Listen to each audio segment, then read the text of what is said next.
Bienvenue sur Bulle de Bonheur, le podcast pour prendre le temps d'être heureux. Nous sommes Raphaël et Charlotte, chercheuses inconditionnelles de Bulle de Bonheur. Ce podcast est propulsé par 2 minutes de bonheur. Aujourd'hui, nous vous proposons notre épisode 74, Je suis la fille de ma mère.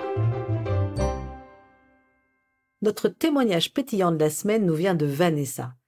J'ai longtemps eu des problèmes avec ma mère. Nous sommes très différentes. Un soir en vacances, ma sœur a sorti 2 minutes les filles et nous avons joué toutes les trois. Et là, j'ai découvert des facettes d'une femme que je ne connaissais pas. Depuis, je regarde ma mère autrement et je trouve que nous avons un dialogue beaucoup plus apaisé. Merci Vanessa pour ce beau témoignage. Oh là là, mais qu'est-ce que ça me chicote! Tiens-toi droite, ma chérie. Dans ma manière de parler, d'avaler mes phrases, de reprendre mes enfants, comme par exemple « Eh bien justement, tu n'as pas fait exprès ?» Alors, fais exprès de faire attention, s'il te plaît. Je retrouve les expressions de ma mère. Quand je marche à grands pas, quand j'arrange mes cheveux de cette façon, ou encore lorsque je plisse les yeux quand je me maquille, je surprends parfois une ressemblance avec les gestes et la manière de faire de ma mère. Et parfois même les choses plus profondes, comme par exemple dans mes relations aux autres. Ma propension insupportable à racoter après avoir dîné chez des amis. Ou la façon que j'ai de parler à la caissière. Ou de ne pas réussir à répondre un oui ou un non clair quand une amie me demande un service. Pas possible. Moi qui ai scruté et analysé les paroles de ma mère dans les moindres détails pour éviter de les reproduire tellement ça m'a énervé. Je le fais quand même. Et ça m'agace encore plus quand quelqu'un d'autre me le fait remarquer. Moi qui suis parfois promis de faire différemment, je fais pareil. Et là, ça me chicote. Suis-je complètement formatée? Et où est ma liberté? Alors, comme postulat un petit peu de base, je pense que c'est important que nous puissions accepter que l'empreinte de notre mère soit inévitable et évidente. Aujourd'hui, notre vie de femme, de mère ou d'épouse, ou les trois à la fois, ou simplement l'une d'entre elles, est imprégnée de celle avec qui nous avons vécu enfant. Cette relation mère-fille nous marque toutes chacune de manière positive ou négative. Je suis par exemple nostalgique des petits déjeuners que ma mère me préparait le dimanche matin, ou alors j'adore son parfum, ou encore je me rends compte que je ris comme elle, ou alors je ne peux pas supporter sa manière de parler des autres ou de parler de sa belle-mère. Les petits détails de la vie quotidienne en sont le signe. Que cette relation soit joyeuse, blessée, bien vivante ou marquée par la séparation, une séparation qui peut être des disputes ou un éloignement géographique ou encore la mort, cette relation avec ma mère me façonne, m'a façonné et continuera à me façonner. Oui, cette relation mère-fille, elle est ambivalente. Dans son livre « Je t'en veux, je t'aime », la thérapeute spécialiste de la famille Isabelle Filiosa pointe du doigt cette complexité. Elle souligne combien ceux qui essayent de balayer d'un revers de main cette relation avec leurs parents, quelque part, refoulent la manière dont elle détermine leur existence. Elle continue en disant que de refuser une relation ou de vivre une séparation, quelque part, ne règle pas le problème. Et là, je la cite. « Ce lien parent-enfant est très spécial. Il dure plus longtemps et nous marque plus profondément qu'aucun autre. Il se crée à la conception de l'enfant. Il ne se termine pas avec le décès des parents, tant on porte leur image en soi toute sa vie. » Certains ont en horreur les manies de leurs parents. À l'inverse, d'autres ne voient aucun problème et se refusent à chercher la petite bête. Les premiers semblent parfois compliqués aux yeux des seconds. Alors, chercher son propre chemin et vouloir faire différemment ferait-il de moi quelqu'un de compliqué ou bien un enfant ingrat? Pas du tout. En fait, il s'agit plutôt de savoir si j'ai bien coupé le cordon. Couper le cordon. Que se cache-t-il derrière cette expression maintes fois entendue?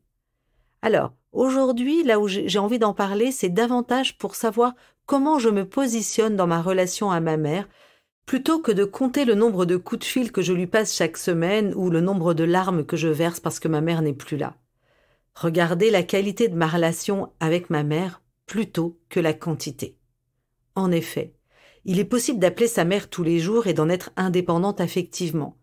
Parce que je vais lui demander qu'est-ce que je dois faire si mon enfant a de la fièvre, comment cuisiner ma blanquette ou la sonder sur le niveau de job que je vise. Ou encore la soutenir si elle est seule et si elle a besoin que je lui change les idées. À l'inverse, impliquer ma mère dans ma relation conjugale ou la citer en exemple dans les moindres choses est peut-être excessif. Parfois, plus je veux m'en débarrasser et plus elle va prendre de la place. Quand je répète régulièrement à mon mari, à ma bonne copine que je n'ai pas besoin de ma mère pour être heureuse, ou bien quand je m'excite à des centaines de kilomètres pour ne surtout pas avoir affaire à elle, alors alerte. Claironner à tout bout de champ que j'en suis indépendante révèle peut-être un nœud affectif qu'il est bon de chercher à dénouer. Ça peut être la preuve que je ne suis pas complètement sortie de cette influence, que je continue à me voir par rapport à elle.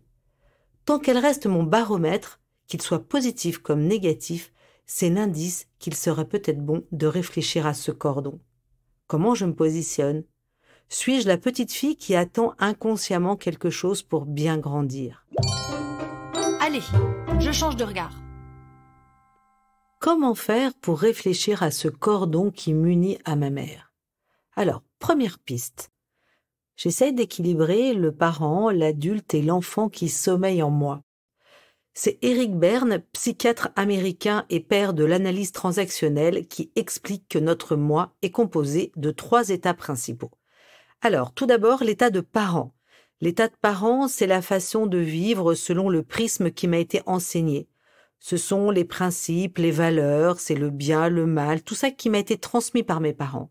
C'est tout ce système de pensée, c'est les attitudes avec lesquelles j'ai grandi. En résumé, c'est tout ce que j'ai appris et qui me permet de juger. C'est cette petite voix qui me dit « fais comme ci, fais comme ça, tu dois être comme ci, tu dois pas être comme ça ». Et il y a 2 types de parents. Il y a le parent normatif, qui va être celui qui va juger, qui va critiquer, qui va donner des règles, ou alors le parent nourricier, qui est celui qui console, qui aide, qui protège et qui soutient. Ensuite, on a l'état d'adulte. C'est celui qui fait fonctionner notre jugement, notre logique, c'est notre raison, c'est le centre de nos pensées, c'est tout ce qui va recueillir les informations et qui va en tirer les conclusions logiques. C'est mon point de vue, ce sont mes interprétations, ce sont mes opinions. Et puis, mon état enfant. C'est toute cette partie émotive et affective, c'est cette petite voix en moi qui me dit « je me sens bien, je me sens mal, je suis gai, je suis triste, je veux, j'ai besoin ». C'est toute la partie créative et spontanée. En résumé, c'est le moi qui ressent. Je peux transposer cette réflexion à ma relation avec ma mère. Pour commencer, quand je parle de ma mère, je dis « maman, ma mère, celle-là, mamounette ou autre ». Voilà une bonne manière de me demander comment je me positionne par rapport à elle. Suis-je, face à ma mère, un enfant, un adulte ou encore le parent de ma propre mère? Dans mes réactions et mon comportement avec elle, quelle partie prend le dessus de temps en temps? Ai-je besoin d'un rééquilibrage pour retrouver mon autonomie? Une deuxième piste, c'est trouver un chemin de liberté qui va me faire grandir, qui peut s'articuler en plusieurs étapes sous l'angle d'une relecture chronologique de mon histoire. D'abord, je peux relire mon histoire, mon rôle de fille et l'évolution de notre relation, de ma naissance à aujourd'hui. J'analyse ce que ma mère a voulu me transmettre, ce qu'elle m'a transmis sans le savoir, le bon, peut-être aussi du moins bon, mais surtout, axez-vous sur le bon. Il peut y avoir des choses qui m'ont blessée, des phrases qui ont été malheureuses, des phrases même qui m'ont choquée, qui me hantent encore, comme par exemple « je rêvais que tu sois un garçon », qui me donne l'impression de ne pas être une femme, ou alors tu seras grosse toute ta vie comme la tante B que vous pouvez pas supporter et qui est complètement difforme, ou alors tu as le même caractère que ma sœur que vous trouvez épouvantable. Vous pouvez aussi noter ce qui vous a fait grandir. Par exemple, en observant comment votre mère s'est tellement bien occupée de sa propre mère, avec attention, tendresse et disponibilité. Vous pouvez aussi lister et reprendre à votre tour ce que vous faites de manière consciente ou inconsciente. Par exemple, votre goût pour la jolie vaisselle ou votre amour pour la lecture. Votre mère vous a peut-être aussi transmis une foule de petits ou de grands comportements qui vous agacent, comme sa manière de s'énerver pour des chaussettes qui traînent. Mais aussi, votre mère, elle vous a aussi transmis une foule de choses invisibles qui font de vous des femmes, comme par exemple votre envie d'être mère à votre tour, De prendre soin de moi, comme aller faire un tour chez la manicure ou alors prendre un soin tout particulier à bien m'habiller ou à correctement me coiffer. J'ai peut-être même reçu de ma mère des choses qui viennent, elle, de sa propre mère, donc de ma grand-mère. Que ça peut être le goût des études, ça peut être un engagement politique, ça peut être un engagement de féminisme, par exemple. Remonter dans le temps et identifier tous ces héritages qui s'inscrivent dans la lignée. Je trouve qu'Alice Fernet, dans son livre Les bourgeois, le décrit merveilleusement bien. Toute cette histoire que j'ai pris le temps de relire me permet d'accepter qui je suis, d'en faire le tri entre ce que j'ai reçu de ma mère et ce que je veux vivre. Cette trajectoire est nécessaire pour toutes. Vous l'avez peut-être déjà vécue naturellement sans vous en rendre compte et de manière très paisible. Cette relecture vous permet de restaurer ou de réparer une relation quand elle a été abîmée. Et ce chemin est nécessaire à une démarche de pardon, surtout lorsque la relation a été blessée. Pour creuser ce sujet du pardon, filez écouter le podcast numéro 15. Gardons en tête que tout ce travail est le travail d'une vie. Faites attention au déterminisme. Votre liberté intérieure entre en jeu. Vous n'êtes pas votre mère. Vous êtes une personne unique et différente. Analyser ce que vous avez reçu ne vous enferme pas dans une forme de déterminisme qui vous empêcherait de pouvoir en sortir. Et puis, comme l'écrit Anne Dufourmentel dans l'Éloge du risque, « Couper le cordon, c'est prendre le risque de l'amour ». J'aime tellement cette phrase que je crois que je vais vous la redire. Couper le cordon, c'est prendre le risque de l'amour librement choisi et affranchi de beaucoup d'entraves. Devenir affectivement indépendant de sa mère ou de sa famille est même comme une deuxième naissance. Et cette seconde naissance est une épreuve initiatique plus que jamais nécessaire pour s'affranchir de tout déterminisme.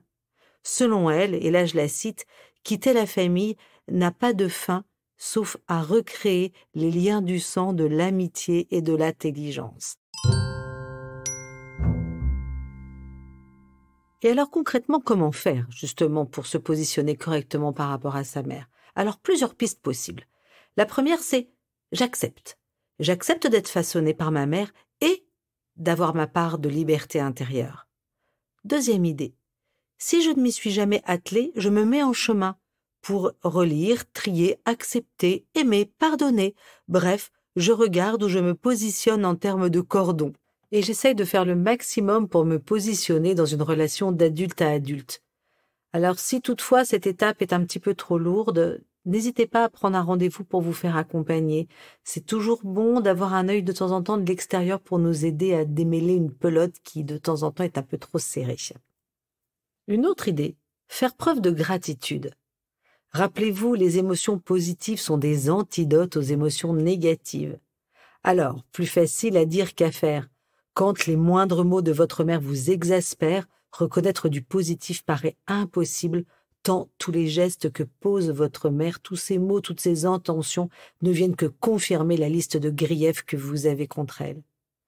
Et pourtant, cette stratégie positive, selon la psychologie positive et tous les spécialistes, est une des plus efficaces pour se sortir de la spirale des pensées négatives. Pratiquer la gratitude est un bon moyen de saupoudrer du positif dans une relation. Vous pouvez alors décider d'être reconnaissante de ce que votre mère vous offre déjà, même si c'est peu à vos yeux. Vous pouvez par exemple lister 10 belles choses que votre mère vous a transmises et que vous aimeriez à votre tour transmettre. Et, si vous osez, vous lui postez cette lettre comme une lettre de gratitude. On en a parlé dans notre podcast numéro 20. Une autre idée, c'est mettre de côté vos attentes. Essayez d'accueillir les gestes et les attentions au lieu de vous focaliser sur vos attentes qui ne sont pas comblées. Je distinguerai 2 types d'attentes. Les attentes d'ordre matériel, comme par exemple, j'attendais que ma mère vienne m'aider à la naissance du bébé et elle est partie en voyage, ou je trouve que ma mère est trop présente alors que je m'attendais à plus de discrétion, ou je pensais qu'elle me proposerait de garder les enfants pendant les vacances pour que je souffle un peu. Elle voit bien que je suis fatiguée. Ce type d'attente nous renvoie à notre capacité à faire des demandes. Rappelez-vous, rien n'est inscrit sur votre front. Rien ne vaut une bonne demande claire, positive, concrète, pour avoir une réponse à toutes vos attentes. Vous pouvez aller vous référer au podcast 69 sur la demande. Et puis, il y a les attentes que j'appellerais plus émotionnelles, comme j'aimerais que ma mère m'aime plus, j'aimerais qu'elle soit plus juste avec moi, j'aimerais que ma mère reconnaisse mes talents, j'aimerais qu'elle me montre que j'ai de l'importance à ses yeux. Dans ces cas-là, j'ai envie de vous demander qui tient la télécommande de votre bien-être. Votre mère est-elle responsable de votre bien-être? Je vous invite à retrouver le podcast 55 « Je suis acteur de ma vie ». Une autre piste, je pratique l'observation. Je fais un pas de côté et je regarde ma mère comme si j'étais témoin d'une scène de film, comme si je voyais la scène perchée sur la haute branche d'un arbre. Cela permet parfois de changer de positionnement, de poser sur ma mère un regard d'amour ou bienveillant. Je regarde alors ses choix et sa manière d'agir, non pas comme un tout, mais comme une somme de décisions prises en faisant de son mieux à chaque instant. Pardonner un instant est plus facile que pardonner plusieurs années d'un seul coup. Vous pouvez aller réécouter notre podcast sur le pardon, c'est le numéro 15. Enfin, je pose un choix, celui de prendre ma liberté en main, celui de mettre des lunettes d'adulte pour une relation d'adulte à adulte. Cette relation est à reconquérir régulièrement et elle change à chaque étape de la vie. Depuis le jour où je suis née, depuis le jour où j'ai grandi, où j'ai eu mes règles, de la poitrine, le jour où je suis devenue une femme à mon tour, peut-être une épouse, peut-être aussi une mère, voire même une grand-mère. Une chose est sûre, c'est que je n'ai pas choisi ma mère, mais que ma mère ne m'a pas choisie non plus. Par contre, ce que je peux choisir, c'est la relation que nous allons avoir toutes les deux. Alors, choisissons d'être heureuses. Et hop, je me lance. En bref, si je résume. 1. J'accepte d'être façonnée par ma mère, parce qu'elle m'a transmis de visible ou d'invisible. 2. Je prends le temps de retirer les pierres qui m'empêchent d'avancer, et j'admire ce que ma mère a semé de beau sur ma route. 3. En prenant mon propre chemin, je ne suis ni ingrate, ni compliquée. Je me positionne simplement comme adulte dans ma relation à elle. Et enfin 4. Ce chemin d'indépendance affective est un cadeau que je me fais à moi-même. À vous de jouer, chers auditeurs. Prenez 2 minutes pour bloquer un créneau dans votre agenda. Dégotez un carnet sympa destiné à recueillir vos réflexions. Et le jour J, installez-vous dans un endroit que vous aimez et célébrez les bons moments vécus avec votre mère. Et cette semaine, nous sommes heureux de vous partager une petite mousse venue d'Afrique qui nous a beaucoup amusés. Ouvrez les guillemets. La lapine ne donne pas le jour à de courtes oreilles. Fermez les guillemets. Avec Bulle de Bonheur, prenez le temps d'être heureux. Merci pour votre écoute. Si vous avez aimé, dites-le nous avec 5 étoiles. Laissez vos commentaires et envoyez des bulles de bonheur à vos amis en partageant ce podcast. Inscrivez-vous à notre newsletter en allant sur notre site 2minutesdebonheur.com, 2 en chiffres, pour être notifié de nos prochains épisodes. Également, profitez de toutes nos astuces sur nos réseaux sociaux, Instagram et Facebook, 2 minutes de bonheur. Enfin, Bulle de Bonheur est propulsée par les jeux 2 minutes, 52 cartes pour prendre le temps d'être heureux.